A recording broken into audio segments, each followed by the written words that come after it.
welcome to this series of fireside chats to talk about all things payments with a range of CGI clients. I'm your host, Gareth Lodge of Celent, where I'm a principal analyst, and I'm delighted to be joined today by David Bergeron from National Bank of Canada. Perhaps we could start with you giving a little introduction to yourself and, of course, a little bit about your financial institution for those people who might not have come across you before. Thank you, Gareth. Yes, so as you said, my name is David Bergeron. Except for a brief stint in the petroleum industry before 2000, I've always worked in and or around payments and SWIFT transactions pretty much my whole career. Starting in IT, then moving on to operations, marketing, and now I head one of the largest programs at National Bank, which is the implementation of Payment Hub and the payment domain, if you will, that accompanies that Payment Hub. National Bank is one of the 6 D-SIBs in Canada, so the 6th largest bank in Canada. Around 27,000 employees, a market cap of about $34 billion.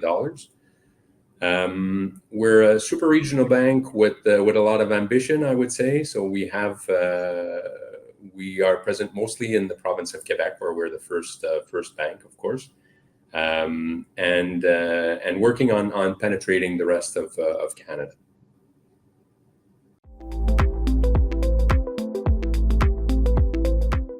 So many thanks for speaking to us and sharing your thoughts. I think we've just had a couple of clues in your introduction in terms of the size of the program and your kind of aspirations. But perhaps I could ask you say a little bit around why payments are so crucial to you as a bank. What does it mean to you? And I guess that leads on to a question around, how do you view your technology partners? Are you just a vendor or something more like a partner? Indeed, what makes a good provider?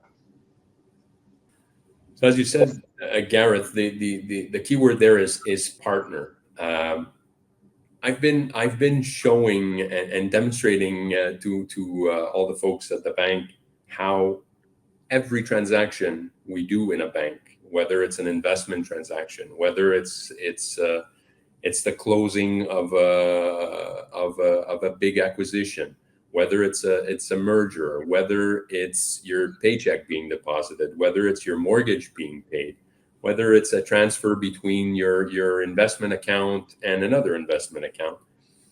In the end, the last mile of that transaction is more often than not a payment. So payments are crucial to every financial institution. My colleagues around the world will learn anything by that, but it's often something that's forgotten or that's transparent enough not to be the center of attention on these transactions, except if they're irritants. When we choose a partner, and when we chose CGI as a partner a number of years back to solve our Payment Hub dilemmas, that's what we were looking for. We had a vision of what we wanted, but we also had in our selection process, a large part of that was, who do we want to deal with? Because when we choose a provider for a Payment Hub, we're not planning for 2 years. We're not planning for 5 years. We're expecting to be in business with that company and those partners for a long time. So you have to have the feeling that it's going to be a partnership, that it's gonna be mutually beneficial. You want to be challenged. You want to be intrigued sometimes. So that's what we're looking for. And one aspect of that is the community. So in the way that we're part of the solution with CGI, there's other banks that are part of that community, and it's something that we're working hard on building right now is links between these clients, so we can share with one another and with CGI to define what the future is going to look like and what the solution is going to look like. and that to feel that input is important to your provider, to your partner, is extremely interesting for us. Absolutely, I couldn't agree more.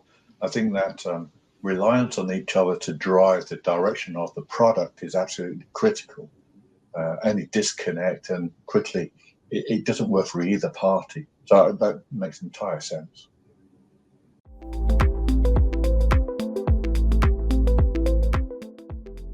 So I think a lot of us outside of Canada have been watching what's happening inside Canada with a great deal of interest, because there's been Canada itself has been going some massive changes in the payment space as part of the payments modernization program. And that includes new real-time payment systems, RTR, a new RTGS system, etc. You know, it's one of the largest programs ever globally. So perhaps if you could share, what impact has this had on your bank? What opportunities do you see as a result of it? And does it include things like what comes next, like open banking, for example? Yeah, you mentioned it's one of the largest. It's certainly a very, very ambitious modernization program. Luckily, it has evolved, and decisions were made to prioritize a little differently compared to the very beginning. Little anecdote, but we were in workshops in defining the new ISO 20022 standards for Canada a number of years back. I think this dates back to 2014 or something like that, and that's when we first heard of the Next Gen project. But Next Gen became payment modernization with its different pillars, and thankfully the industry, the Bank of Canada, decided to focus on first delivering the new RTGS system. So quite proud to have been part of that huge endeavor. You have to keep in mind that we did the modernization. So we went from a deferred net settlement system to an RTGS system, all at the same time that we were migrating, well, a payment hub for us at National Bank, and we were also managing the ISO 20022 program that Swift gracefully gave us dates for. Thank God they moved the date 1 year. It really did help us. But I'm extremely proud of the work that we did there. We decided to go full ISO, so meaning National Bank is able to send and receive ISO transactions, and that's what we do 98% of the time. So that was quite an achievement. Of course, that meant investing significant amount of money, thousands of staff hours, but really proud of that. Our next focus now through modernization will be the implementation of the RTR, the real-time rails. So we feel that implementing a new system like that, supported by modernized rules as well, aligned with the best practices that we see in the industry, combined with ISO 20022, will definitely benefit Canada's economy. That being said, we have to be very cautious going forward with this. We've seen numerous parts of the world where right after they implement RTR, the fraud drastically augments. So we have to be very mindful of that. And but I think, if we're careful not to introduce new risk in the system, there's definitely a case where this is beneficial for the Canadian consumers, even through open banking. We're not scared of open banking at National Bank. We've partnered with fintechs for open banking. We think this only benefits our clients. Perfect, and I quite agree on taking it step by step on RTR. I think people focus on the fact that there will be fraud.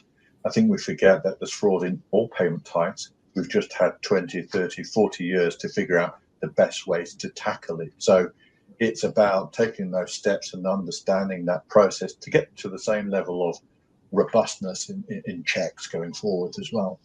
So from a consumer standpoint, we don't feel the consumers eagerly awaiting RTR.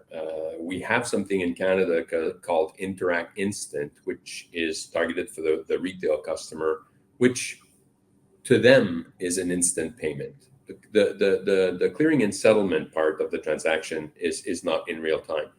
But from a consumer standpoint, when you want to pay the babysitter or when you want to pay the massage therapist, well, this occurs practically in real time. So you just input that on your internet platform, and seconds later, the beneficiary has confirmation that the payment is available. They just have to go accept it, or in some cases, it's instantly deposited in their account. So from a consumer standpoint, they're not eagerly waiting for RTR. So that gives us a bit of time as well to do it properly, I think.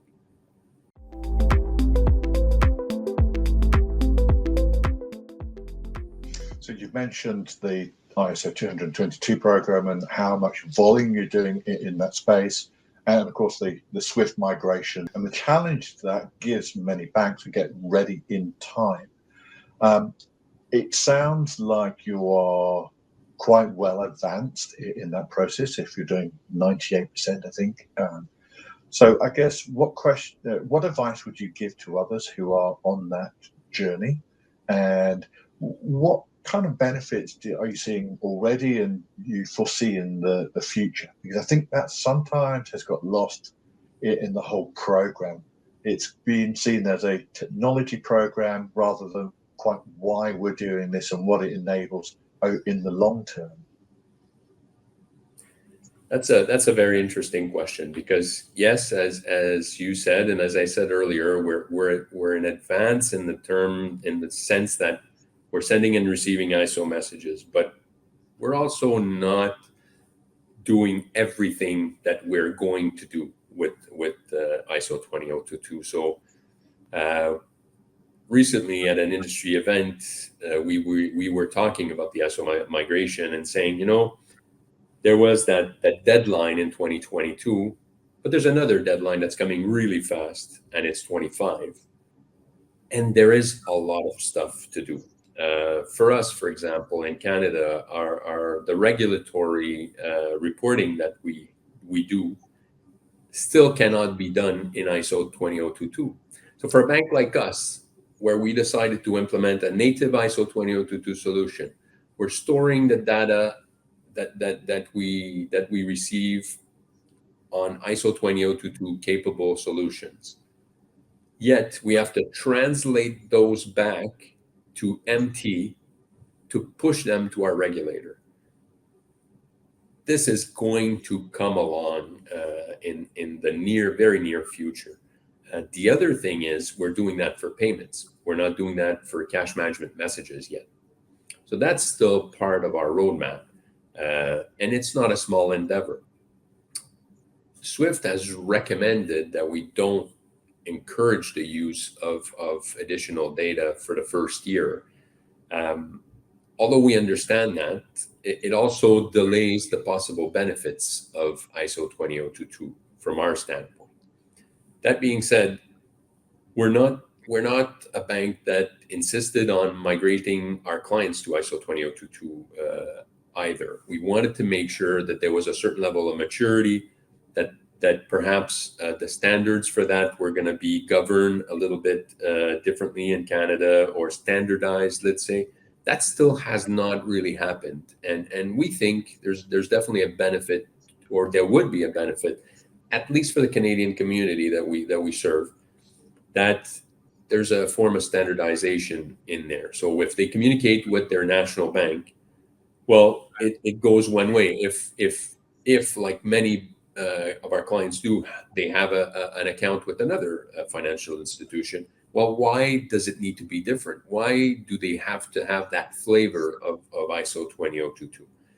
So I think in terms of that, there's lots of room for improvement. In terms of how much benefit we'll see from a client standpoint and also from a bank standpoint, we'd like to find interesting ways to monetize ISO 20022, but at the same time feel the pressure that it's going to be a commodity and that's going to be an essential later on in its life. I think the benefit for our client is mostly on reconciliation, automation. But to be honest, I think we're not in a position to see those benefits as of yet. I think that makes perfect sense and certainly resonates with what we're guiding our clients with. We're kind of describing 2025 as the end of the first chapter, and then the second chapter is the normalization. Then the third chapter is adding data, and if we think we're replacing a standard that's been around in some countries 50 years, then it's going to take a long time before we get the full benefits. And so it's a marathon, not a sprint. As long as we're all getting to that 25 deadline, we're in a good starting point at least. Exactly. And I'm not gonna say that I thought about that myself. I heard that recently. ISO 20022 is like an alphabet. It's not a language. So we have different languages using the same alphabet. So if you speak Spanish, you're using basically the same alphabet that I use when I speak French, that you use when you speak English. So ISO 20022 is the alphabet. It's the common alphabet. But there are still and will still be different flavors of ISO 20022. The Canadian standard that we developed for ISO 20022, it respects the rules, it respects the alphabet, but it's still a slightly different language to what is spoken, let's say, in the EU zone. This is a huge, I think, blind spot that the industry has, and something that we're going to want to correct in the future. I'm absolutely convinced of that. There's no interoperability if we don't speak a common language, or if we don't agree on at least very, very strict guidelines for parts of the messages. I quite agree. I remember when SEPA went live, even though the banks all worked together on the same rule book, first 6 months we saw more than 200 variations of the same message. Simple ones, but enough to throw the process out. So it will take time. And again, to circle back to your second question on why we choose the partners that we choose, we have to choose partners that are aware of that know that they, choosing a partner for a payment hub, I mean, they need to be aware that this exists, and we're in different jurisdictions around the world. We're in London, we're in Dublin, we're in New York, we're in Thailand, Cambodia. So this exists. These different flavors exist all over the place. And so in choosing a partner, you need to have a partner that's aware of that and that can even help you along this long journey.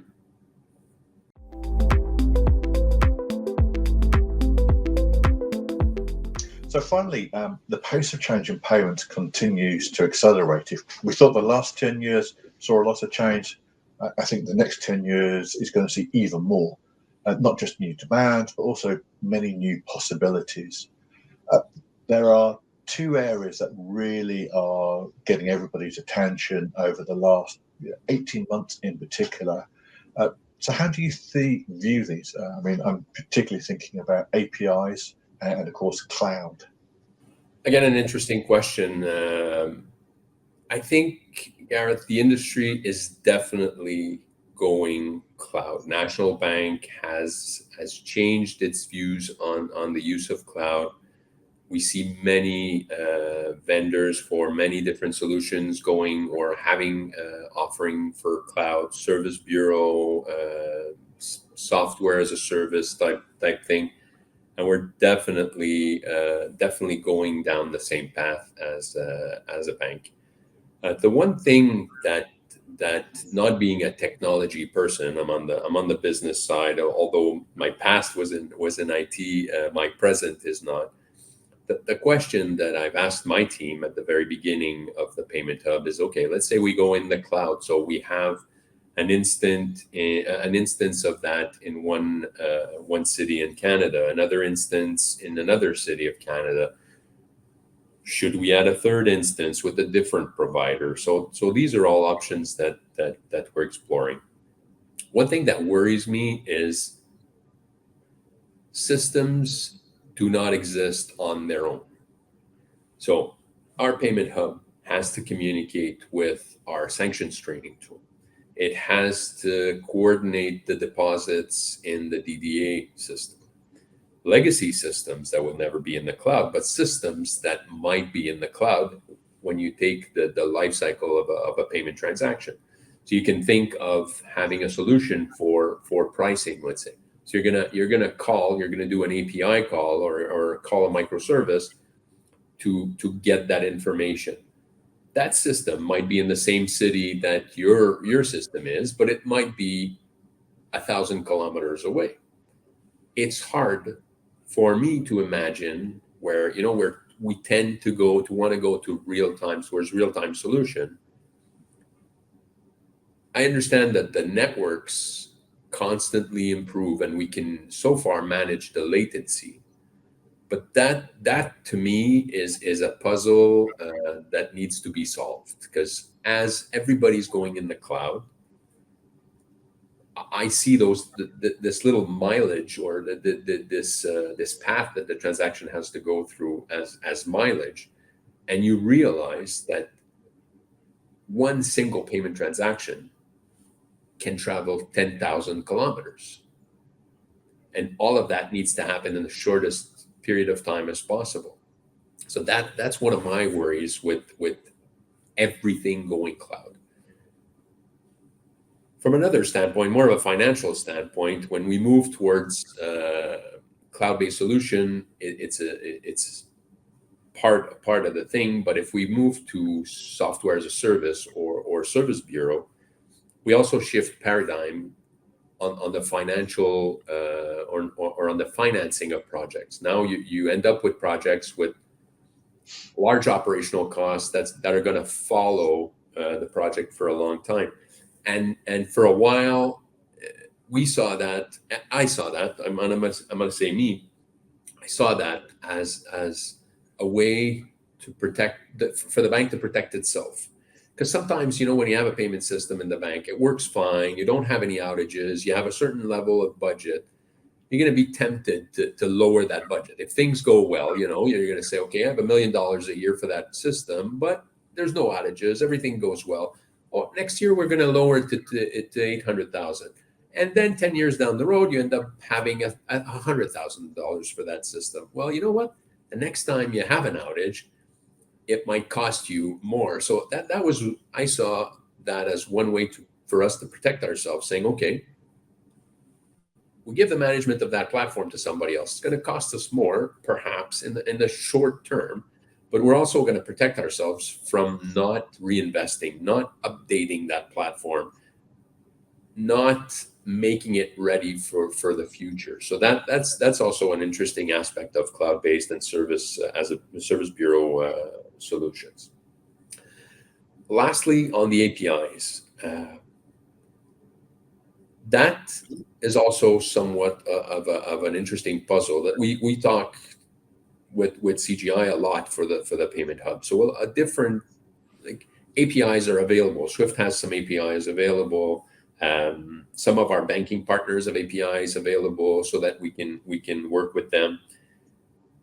However, we've always tried to isolate the payment hub from the outside. We want to protect it from the outside. We don't want it to be vulnerable.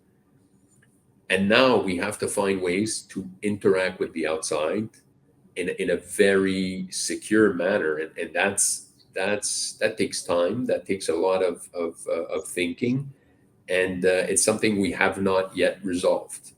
I would say with our payment hub partner, because we use APIs internally all the time, but when it comes to consuming external APIs, that is a discussion that takes a lot longer. I absolutely agree. I often tell my clients that not to conflate modernization with transformation. You can change the technology, but then that has ripple effects on other things, people, processes, functions, the financial engineering, etc. And so that is a learning curve, and it needs a transformation to get there. Well, it's been fascinating listening to you, David. I could sit here and talk to you all day about these things. I am a self-confessed payments geek. So I'd really like to thank you for your time with our conversation today, and on behalf of the audience to thank you. Well, the pleasure is all mine. Thank you. It was very nice talking with you as well, Gareth.